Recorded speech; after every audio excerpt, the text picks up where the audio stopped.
Una semana más en que el presidente Pedro Sánchez no ha perdido la oportunidad de recordarnos su profunda preocupación por la tecnocasta que a nivel universal está haciendo de las redes sociales una suerte de salvaje oeste.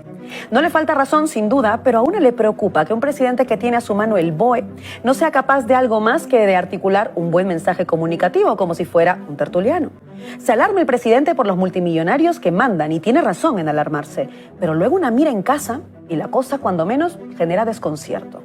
Porque si de verdad nos preocupa que los multimillonarios manden y lo hagan para sí mismos, debería interesarnos entonces usar la política para beneficiar a quienes no son multimillonarios. Es más, usarla para poner el principal foco de atención, el urgente, en aquellos que se encuentran en riesgo de exclusión social. Es decir, en ese 26,5% de personas que se encuentran en riesgo de exclusión social en España. Porque yo sé que el presidente nos repite que la economía española va como una moto, pero en 2024, 240.000 personas más han pasado a engordar las cifras de la pobreza y exclusión social en el país. ¿Y por qué?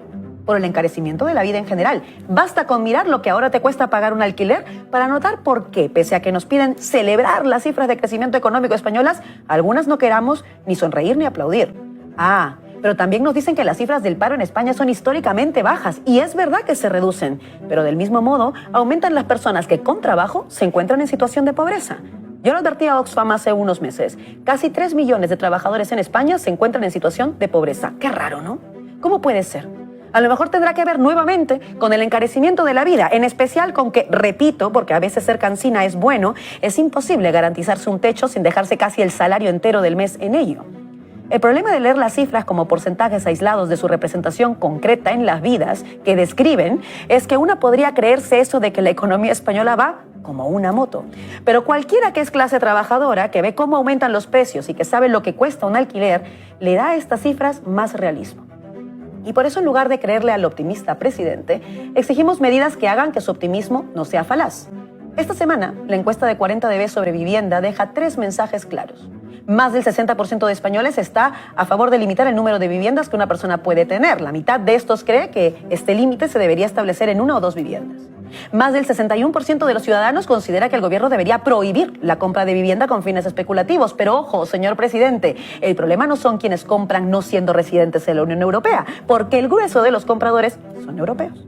Que 2 de cada 3 españoles son partidarios de prohibir los pisos turísticos en edificios residenciales. Y una última, que 3 de cada 4 estamos a favor de medidas que hicieran la vivienda más asequible y accesible a costa de los beneficios de los rentistas. Ojo, a costa. Con todos estos datos estridentes sobre la mesa, ¿cómo puede el gobierno justificar no tomar ninguna medida en la línea de estos pedidos tan mayoritarios como claros? Pero el presidente Sánchez está más preocupado en hablar de los multimillonarios, obviando la enorme riqueza que algunos generan aquí, cuando a la vez tienes a una gruesa mayoría sin saber cómo pagar el alquiler. Hoy nos enterábamos de que la gran banca española bate un nuevo récord. Gana 21% más en 2024. Ojo al dato, 31.768 millones de euros en un año, al bolsillo.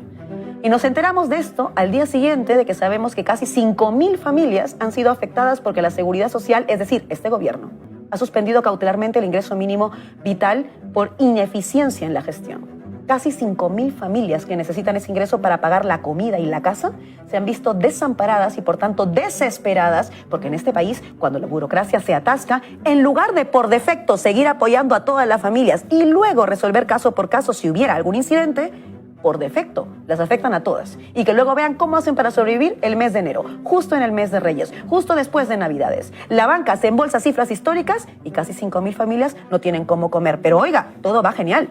Somos un país referente en Europa. Cállate, que si no, viene la ultraderecha. No te calles.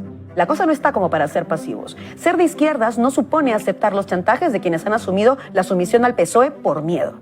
Ser de izquierda significa sentir ese miedo, entender ese miedo y hacer política para enfrentar las políticas que generan el miedo. Es decir, sin sumisión, con ofensiva, pensando en esos trabajadores pobres, en los que ni siquiera tienen derechos laborales, en las que ni siquiera tienen papeles y son sometidas a la esclavitud del siglo XXI, en las familias que necesitan que el ingreso mínimo vital sea una norma o incluso que hablemos ya de una renta básica universal, etc. Nuestras economías no van como una moto. La de la banca, pues, está claro que sí.